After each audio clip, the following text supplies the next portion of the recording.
Seringkali masyarakat berkonflik dengan lingkungan perusahaan. Pengusaha sudah bayar pajak, dari mulai pajak bumi dan bangunan, PPH, PPN. Seluruh pajak itu masuk dalam kas negara. Mulai APBN, APBD provinsi sampai APBD kabupaten. Sampai urusan air pun dipajak. Apa yang tidak dipajak di negeri ini?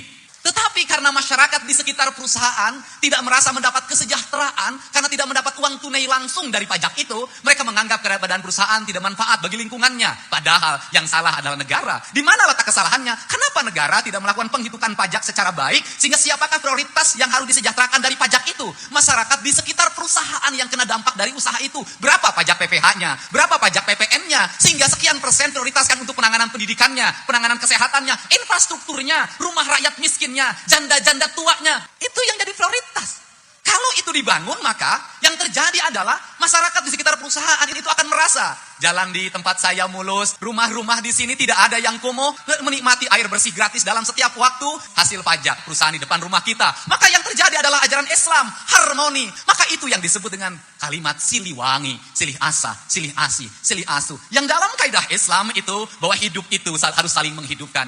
Hayat, hayyun, harus saling menghidupkan, harus saling menghidupkan. Yang sekarang yang terjadi adalah saling mematikan. Preman tidak merasa mendapat jatah, hidupnya merasa tidak sejahtera. Seluruh truk yang lewat harus bayar 100.000. Desa merasa tidak mendapat bagian, maka proposal harus dilayani dalam setiap waktu. Masyarakat merasa tidak punya kebagian kesejahteraan, maka dia harus bergerak. Kalau makin keras tangannya, makin kuat teriakannya, makin dapat gede bagiannya. Kalau kita tidak ngomong, tidak pernah kebagian. Maka terjadilah pengorganisasian orang di berbagai tempat. Semakin kuat organisasinya, semakin banyak jatahnya. Semakin lemah, semakin tidak dilihat orang mempersenjatai diri, menguatkan barisannya. Yang terjadi adalah pertikaian, konflik di berbagai tempat. Orang satu sama lain saling membunuh, baik membunuh usahanya maupun membunuh organisasinya. Allah tidak meridhoi sikap yang seperti ini. Maka saya mengajak pada semuanya, mari kita rubah. Keberpihakan anggaran kita adalah keberpihakan pada arwa'aita ladzi yukadidu bidin, padalika ladzi yad'ul yatim, wala yahudu ala tu'amil miskin. Jangan sia-siakan umroh kita dan haji kita, karena ketukan palu kita tidak pernah memperhatikan anak-anak yatim, janda-janda miskin, orang-orang yang tidak punya pekerjaan. Sebenarnya itulah prioritas utama dalam kebijakan negara kita, dalam berpolitik negara yang berpancasila ini. Semakin banyak anak yatim yang harus disantuni, sesungguhnya kita jangan bahagia. Tetapi kita sedih, negara gagal dalam merawat anak-anak yatim. Sehingga masih harus disantuni oleh orang-orang yang kaya. Seharusnya negara merawat anak-anak yatim dalam setiap saat, karena undang-undang dasar mewajibkan itu semua. Fakir miskin dan anak terlantar seharusnya dipelihara oleh negara.